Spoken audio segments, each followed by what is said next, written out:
Hello and welcome to a Smurd P video, and today we are looking at the X-Men Omnibus Volume 2.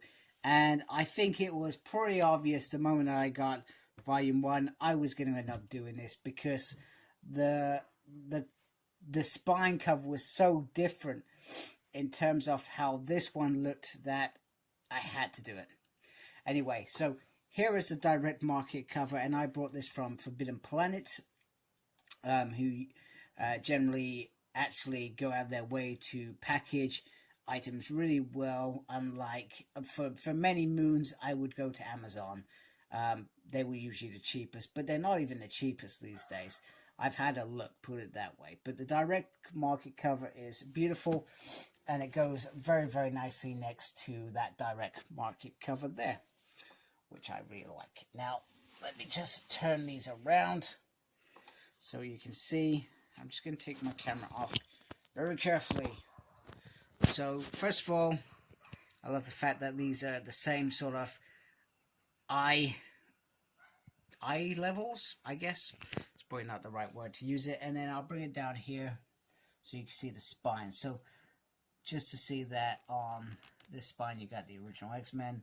And then you've got them in their new costume, because that was like their graduation costume. And obviously, a lot of the writers and artists actually changed between Volume 1 and Volume 2. So, let's turn it around so we can have a look at that.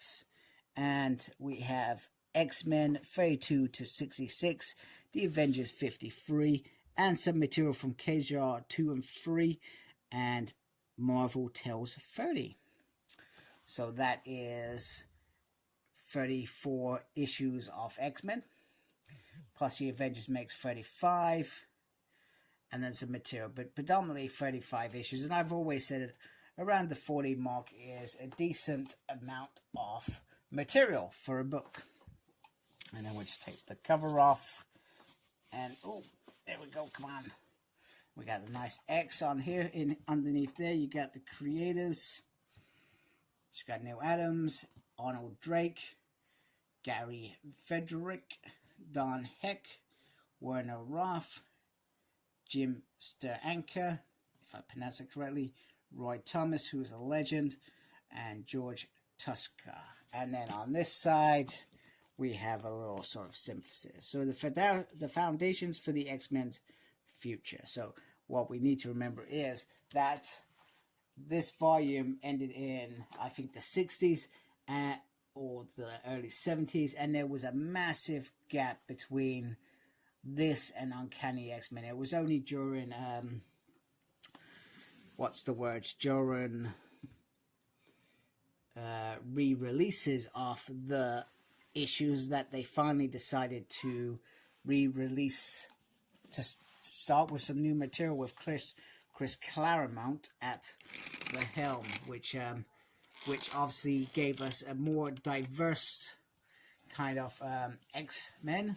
And considering mutants were meant to be based on the facts of difference, etc., was a really big call. So, and it worked, and gives us the X-Men that we have today. It makes you wonder what we could have had without the X-Men, what I would be into today. I have no idea.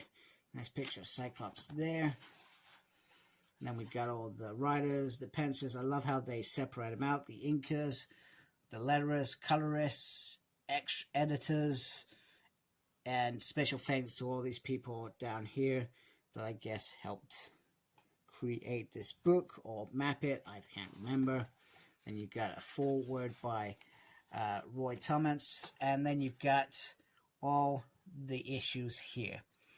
And we start with May 1967, and we actually finish in 1968, and then there's a long gap until I think the late 70s when Uncanny is born. There we go.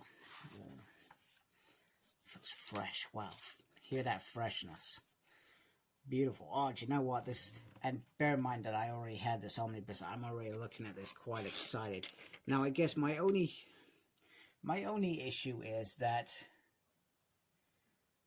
after this, Omnibus, and in between this Omnibus and Uncanny X-Men 1, the X-Men do pop up in various different issues, or we see some of their origins, for example.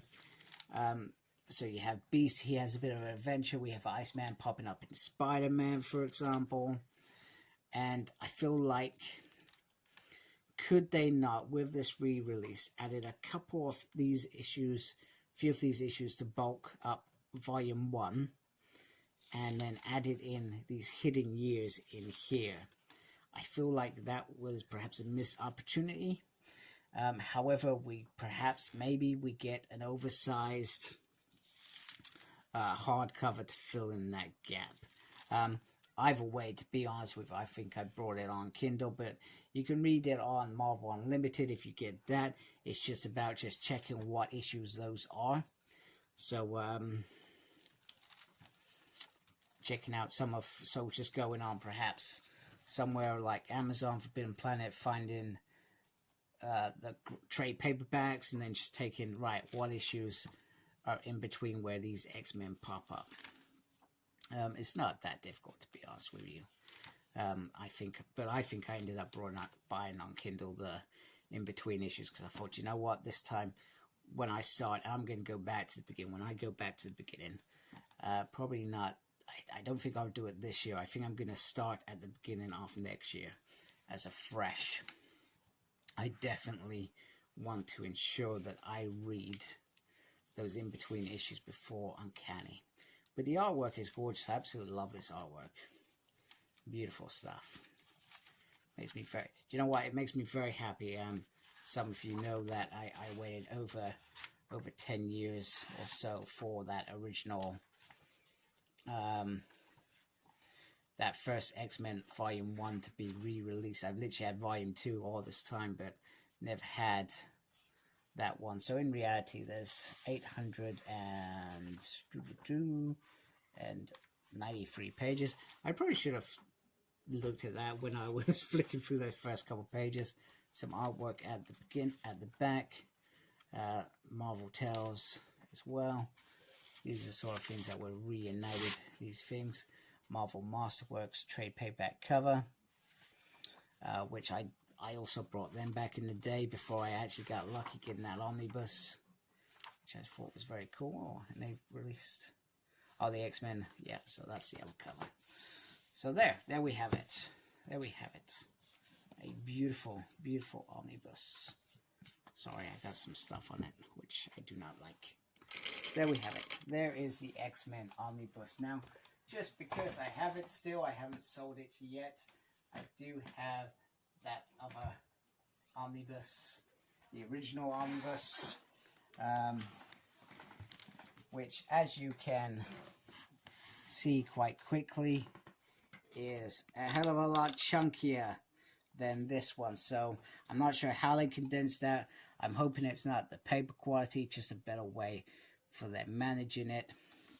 And also you can see what I was saying about the difference in font on the size.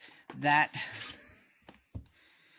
would never work with that very well. So as much as I didn't intend to, I have replaced this volume because it just wouldn't look right on my shelf next to it.